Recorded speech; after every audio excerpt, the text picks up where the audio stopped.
कल राष्ट्रपति Donald Trump का जन्मदिन है और जन्मदिन पर ट्रंप को तोहफा देना चाहते हैं जेडी वेंस। कल आगे की वार्ता के लिए अंतरिम व्यवस्था तय हो सकती है।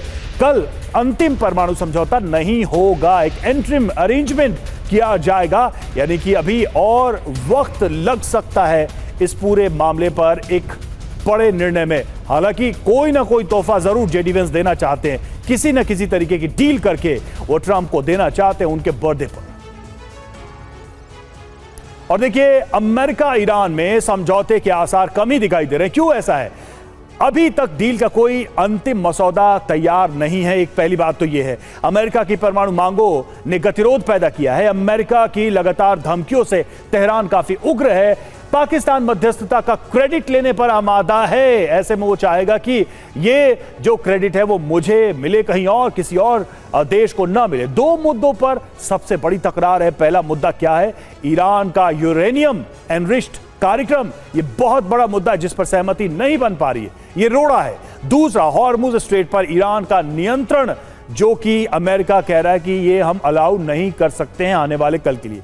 बड़ी बात यह है कि युद्ध किसी भी दिन शुरू हो सकता है। जो हालात इस वक्त बने हुए, भले ही डील की बात की जा रही हो, लेकिन तनाव अभी कम नहीं हुआ है और ऐसे में ये जंग फिर से कभी भी शुरू हो सकती है। और समझौते पर यूएस ईरान में टकराव की स्थिति है। न्यूक्लियर प्रोग्राम पर सहमति नहीं है, एटमी हथियार पर बात नहीं। अराक्ची ने साफ कह दिया है कि अभी जो बात होगी उसमें एटमी हथियार शामिल नहीं होगा। ईरान कभी नहीं बनाएगा एटम बम, यह भी ट्रंप की तरफ से कहा जा रहा है कि ईरान को हम ऐसा करने नहीं देंगे। और इधर अमेरिका ईरान डील पर मीडिया का दावा सामने आ रहा है। समझौते में लेबनान में भी सीज फायर पर बातचीत, न्यूक्लियर प्रोग्राम पर 60 दिन बाद वार्ता होगी। एक पीरियड ब्लॉक किया गया है 60 डेज का, और उसके बाद न्यूक्लियर प्रोग्राम पर भी बात होगी। स्ट्रेट ऑफ हॉर्मुज पर ईरान का ही कंट्रोल रहेगा। ये चीजें ईरान की तरफ से लगातार कही जा रही हैं। वार्ता में ये कंडीशंस डाली जा रही है।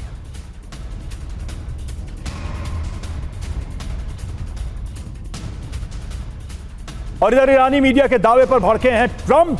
ईरानी मीडिया के दावे पूरी तरह से झूठ है, ये ट्रंप कह रहे हैं। ईरान की मीडिया फेक न्यूज फैला रही है, ट्रंप का दावा है ईरानी मीडिया के इन रिपोर्ट्स को लेकर।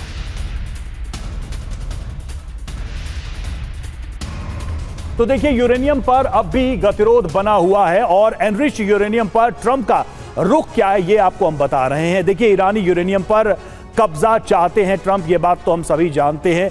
ट्रंप ने क्या क्या विकल्प दिए हैं? 3 विकल्प ट्रंप ने दिए हैं। वो 3 विकल्प क्या हैं आपके सामने हम रख रहे हैं। पहला, ईरान एनरिच्ड यूरेनियम अमेरिका को सौंप दे, ये बार बार कहा जा रहा है। विकल्प ऑप्शन नंबर 1। ऑप्शन नंबर 2, सहमति से ईरान में ही नष्ट किया जाए ये यूरेनियम, इस यूरेनियम को, एनरिच्ड यूरेनियम को ईरान के अंदर ही खत्म किया जाए। ऑप्शन नंबर 3, किसी तीसरे देश में IAEA की मौजूदगी में यूरेनियम को नष्ट किया जाए। किसी भी हालत में, किसी भी ऑप्शन में ये यूरेनियम ईरान के पास नहीं रहेगा, यही दिखाई दे रहा है। अब ईरान के मन में क्या चल रहा है? तो यूरेनियम पर कोई समझौता नहीं, ये बार बार कहा जा रहा है। चीन को दिया जा सकता है यूरेनियम, चीन ईरान का करीबी है, हितैषी है, इसलिए उसका नाम सामने आ रहा है। यूरेनियम पर वार्ता के लिए 60 दिन का समय मांगा गया है, एक पीरियड ब्लॉक किया गया है और उसके बाद उस पर बातचीत हो सकती है। लेकिन अभी के लिए ईरान चाहता है कि कोई डील हो जाए। और देखिए, यूएस ईरान डील पर अराक्ची का दावा क्या है? 2 चरणों में समझौता होगा, 2 स्टेजेस में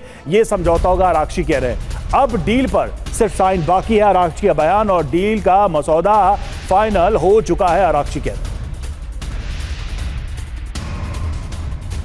और ईरान के विदेश मंत्री अराक्ची का क्या दावा है? 14 सूत्रीय समझौते पर सहमति है, एटमी डील पर सहमति अभी बाकी है, आखिरी चरण में बदलाव संभव है, ये अराक्ची ने कहा है।